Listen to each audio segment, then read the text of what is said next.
Hi, I'm Avniel Ghuman. I'm an associate professor in the neurosurgery department at the University of Pittsburgh. I'm not a neurosurgeon, but I'm a neuroscientist who studies a number of things, including what I'm going to talk to you about today, which is real-world social perception and computational models and paradigms for understanding how to collect and analyze data in the real world. Just give me a moment while I start my slides.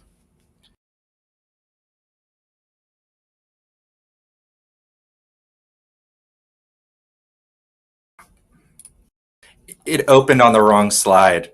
Yeah, no worries. Just start over. You're not going to see that countdown again. I would just do your introduction again. It didn't actually even screen share, to be honest. I don't know what happened. Do me a favor, go ahead and just test it out 1 second. Can you do that screen share? Sure.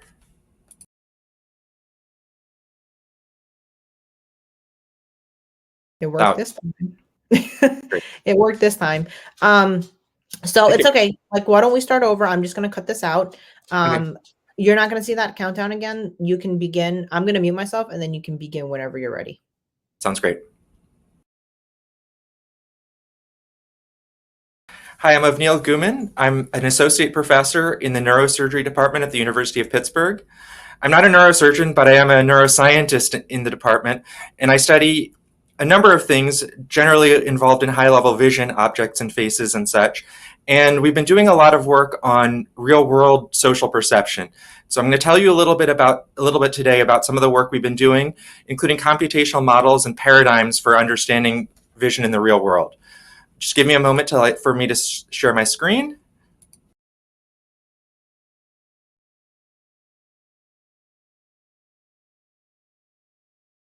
So when we're looking at vision in the real world, when we think about real-world neuroscience, I often get two important questions. First of all, the real world's obviously very complex. One of the reasons why we do controlled experiments is to control the complexity and to kind of have single factors that we vary. And so that's the first question, is how can we model the uncontrolled variability during unscripted behavior in the real world? The other question is, even if we can build robust models, can we test hypotheses and come up with novel hypotheses based on real world data? And so hopefully I'm going to tell you a little bit about what we've been doing in this space, and hopefully give you a sense that yes, of what the answers to these things are, and of course that hopefully the answers are yes. So being in a neurosurgery department, one of the things that we have the opportunity to do is to record from individuals with electrodes implanted in their brains. These are individuals with epilepsy for whom medication either doesn't work or have stopped working. And the only curative treatment for their epilepsy is to have the part of their brain that's causing their seizures removed. And so in those cases, what happens is these individuals get electrodes implanted into their brains, and then they spend a week to 2 weeks in the hospital. During that week or two, one of the things that, for the clinical purposes, they're going to have seizures so that the clinical team can find out what part of their brain those seizures are coming from. But of course, as neuroscientists, that gives us the unique opportunity to come in and do experiments with them. Now, of course, we can come in and bring a paper and pencil or a computer and do traditional experiments with them. But one of the things that I've been thinking about a lot is what can we do uniquely in these patients that are very difficult to do otherwise? And of course, in our case, one of the things I've been thinking a lot about is they're spending a week in the hospital doing real world behavior, having conversation with friends and families, eating, sleeping, and such. So what can we learn about neuroscience during these real world behaviors? So specifically, and I should point out Arish Alreja, who's the main graduate student who's really spearheaded this work. So what we've been doing is we've been putting eye tracking glasses on our participants.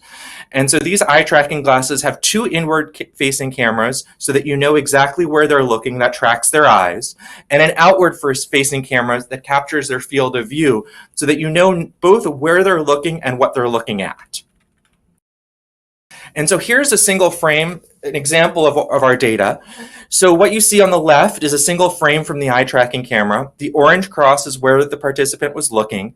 And so we're using computer vision algorithms to annotate every frame of this video for things like the people, faces, objects in the video. And on the right, what you're seeing is the actual neural activity that corresponds to that. think it's really helpful to see this in real time. And so what you see is the participant looking back and forth. That's actually a conversation they're having with the participant's husband and best friend. And so look back and forth, people are gesturing, they're making facial expressions. Participant decides, you know what, I'm kind of tired of this conversation, I'm going to play on my cell phone for a little while. True real world natural behavior. And so what we do with these data is we take every face fixation, and that's actually an example from the eye tracking camera of a fixation on my former lab manager's face. And so we're taking every face fixation from the eye tracking camera, capturing the face that they saw, putting it through a computer vision algorithm that describes this face in 227 parameters. So these are parameters that involve things like the shape and pose of the face, the facial expression, the texture of the face, and then you can render the face that the computer model has put into that space. So for example, the model does not capture eyeglasses or hair, and so what you see on the right is an example of the computer visions model of my former lab manager's face, and as you see, no glasses or hair. And then what we can do with this is take this computer vision model, those 227 face dimensions, and we can take the neural activity that corresponds to it, and what we do is we project those into a space. This is called canonical correlation analysis for those of you who know CCA. And the objective of this model is that you project it into a space that maximizes the correlation between the faces and the neural activity that corresponds to it. The great thing about projecting into this space is that you can then project out as well. And so projecting out of this space, you can take the neural activity and reconstruct an image of the face that the model thinks the person was seeing on that face fixation.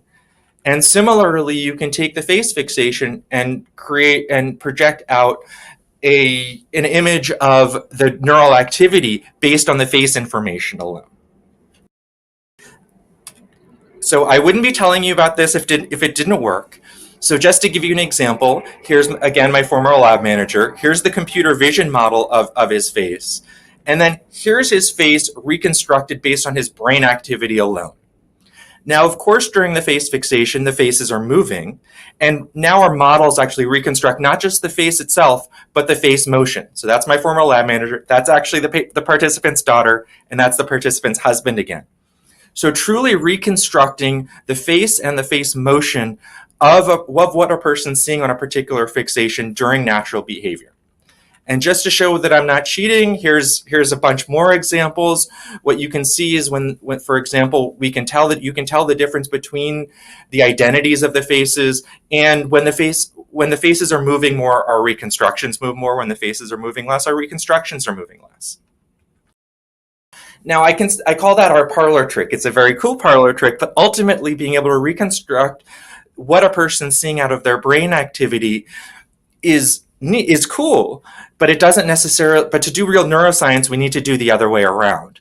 So what you're going to see here is not a reconstruction of the brain activity from particular face fixations, but rather the correlation between the reconstructed brain activity and the actual brain activity across all fixations. So warmer colors indicate parts of the brain and parts of the neural activity that we can reconstruct better, and cooler colors are ones that we can't reconstruct quite as well. And so what you'll see is essentially what we're able to do is create these movies of what's happening in the brain that gives rise to our ability to do those reconstructions that you saw in the previous slides.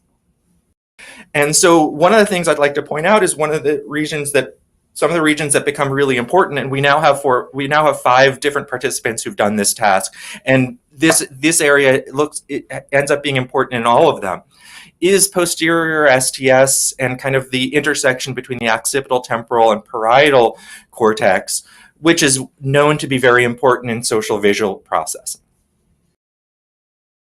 So this is an example, again, just to kind of give you some idea of the robustness of these models. We've actually now done this on 5 participants, 4 here. We're currently analyzing the 5th.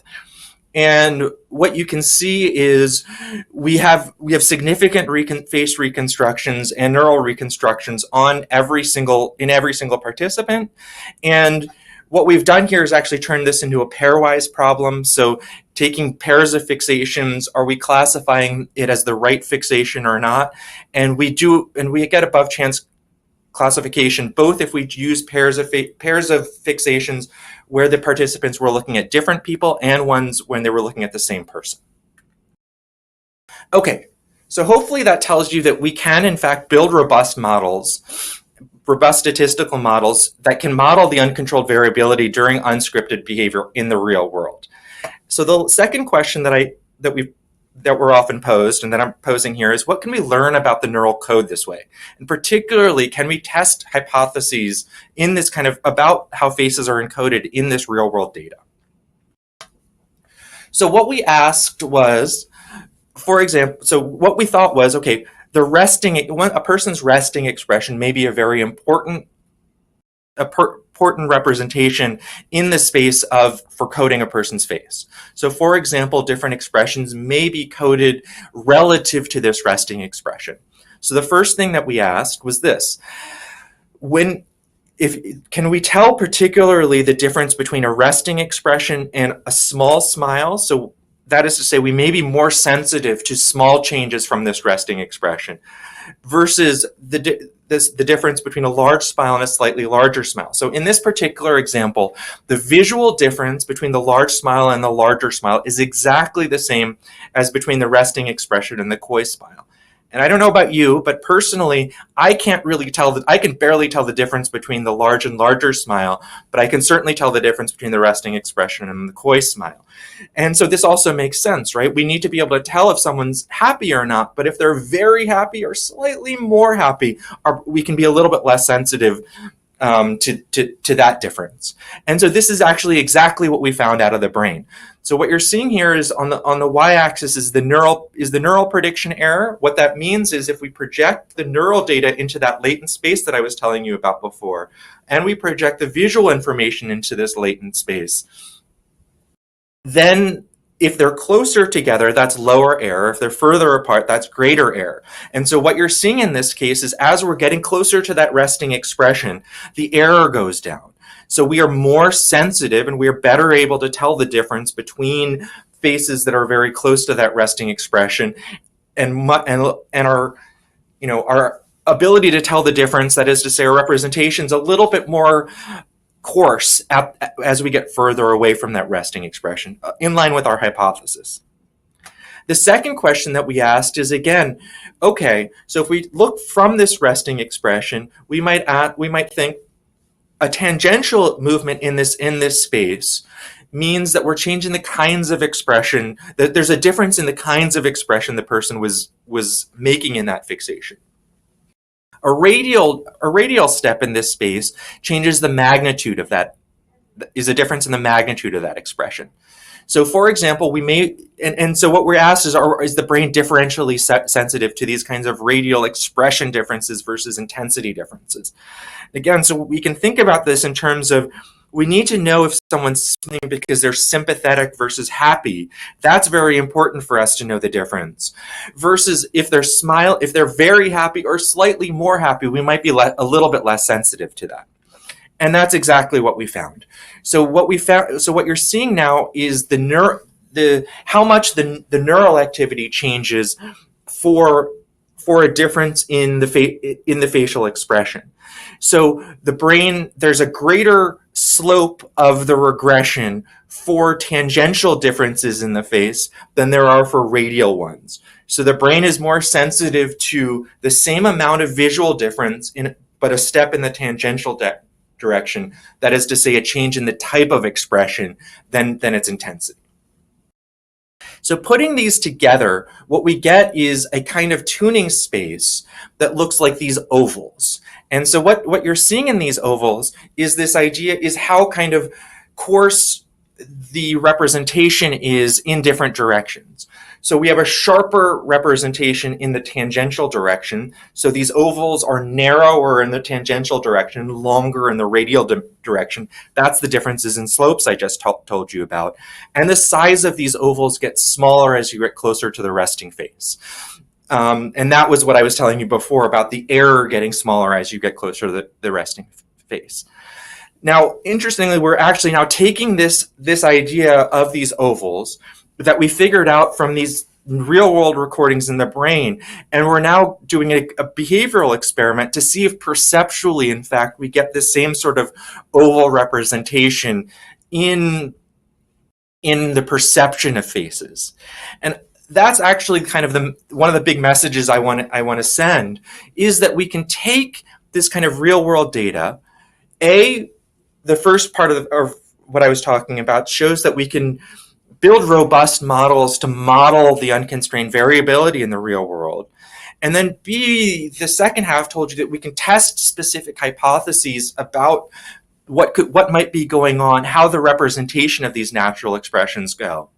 And then this can, in some cases, generate hypotheses, novel hypotheses, that we can then go to a controlled experiment and ask, with a controlled experiment, we'll actually have control over all of the faces that are presented.